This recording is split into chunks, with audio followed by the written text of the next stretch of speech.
कभी ऐसा महसूस हुआ है कि जैसे हर किसी की उम्मीदों का, उनकी शिकायतों का और उनके दर्द का बोझ सब अपने ही कंधों पर लेके चल रहे हैं? जब कोई इस बोझ को ढोना बंद कर देता है, तो उसकी दुनिया ही बदल जाती है। आज हम इसी गहरे बदलाव को समझने वाले हैं। ये एक बहुत आम एहसास है जिसमें लगता है कि कोई इंसान एक इमोशनल स्पंज बन गया है जो अपने आसपास के हर इंसान की नेगेटिविटी और उनकी परेशानियों को बस सोखता जा रहा है। और यकीन मानिए ये बहुत थका देने वाला होता है, इंसान को अंदर से बिल्कुल खोखला कर देता है। ठीक है, तो अब जरा इस बात में गहराई से उतरते हैं। यहाँ एक थोड़ी चौंकाने वाली बात सामने आती है। इस बोझ से आज़ादी का रास्ता दिमाग से नहीं, बल्कि शरीर से शुरू होता है। ये एक ऐसा आइडिया है जो हमारी आम सोच को पूरी तरह से पलट देता है। तो आज की इस चर्चा में हम इन 5 पड़ावों से गुजरेंगे।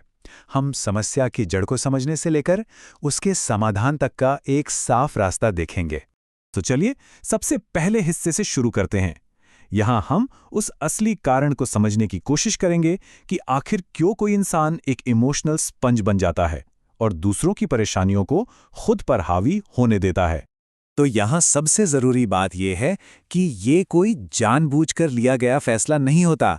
ये दिक्कत इसलिए होती है क्योंकि उस इंसान के अंदर अपनी और दूसरों की भावनाओं के बीच एक लकीर खींचने की वो मजबूती, वो मानसिक दीवारें ही नहीं होती। अब आते हैं अगले और शायद सबसे ज़रूरी हिस्से पर। आखिर ये मजबूती आती कहाँ से है? यहाँ हम उस आइडिया पर फोकस करेंगे जो कहता है कि इस समस्या का हल एक मजबूत शारीरिक नींव बनाने में ही छिपा है। इस पूरे फ्रेमवर्क को फिजिकल सॉवरेनिटी या कहें शारीरिक संप्रभुता कहा जाता है। इसका मतलब बहुत सीधा है।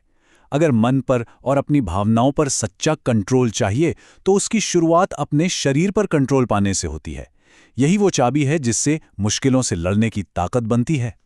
ये जो बात यहाँ लिखी है वो बहुत सीधी लेकिन बहुत असरदार है। ये सीधी सीधे शारीरिक कमजोरी को भावनात्मक सीमाएं ना बना पाने की लाचारी से जोड़ती है। मतलब साफ है, अगर शरीर मजबूत नहीं है तो मानसिक और भावनात्मक दायरा बनाना नामुमकिन सा हो जाता है। तो शरीर को मजबूत बनाने के बाद अगला सबसे अहम कदम है अपनी पहचान को ही बदल देना। यह सिर्फ आदतें बदलने की बात नहीं है, ये खुद को देखने के नजरिए को जड़ से बदलने के बारे में है। और यहाँ इस स्लाइड पर बहुत अच्छे से दिखाया गया है कि ये बदलाव असल में दिखता कैसा है। एक तरफ है पुरानी थका देने वाली पहचान और दूसरी तरफ है एक नई ताकतवर पहचान। ये सफ़र है एक पीड़ित से एक संप्रभु व्यक्ति बनने का। इस बदलाव के लिए एक खास किस्म के अनुशासन की जरूरत पड़ती है।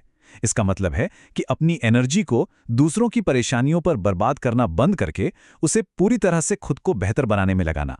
ये एक तरह से अपनी भावनाओं को थोड़ी दूरी पर रखने का अनुशासन है। चलिए अब थियोरी से निकलकर प्रैक्टिकल बातों पर आते हैं। ये समझना जरूरी है कि शारीरिक संप्रभुता बनाने के लिए असल में करना क्या होगा।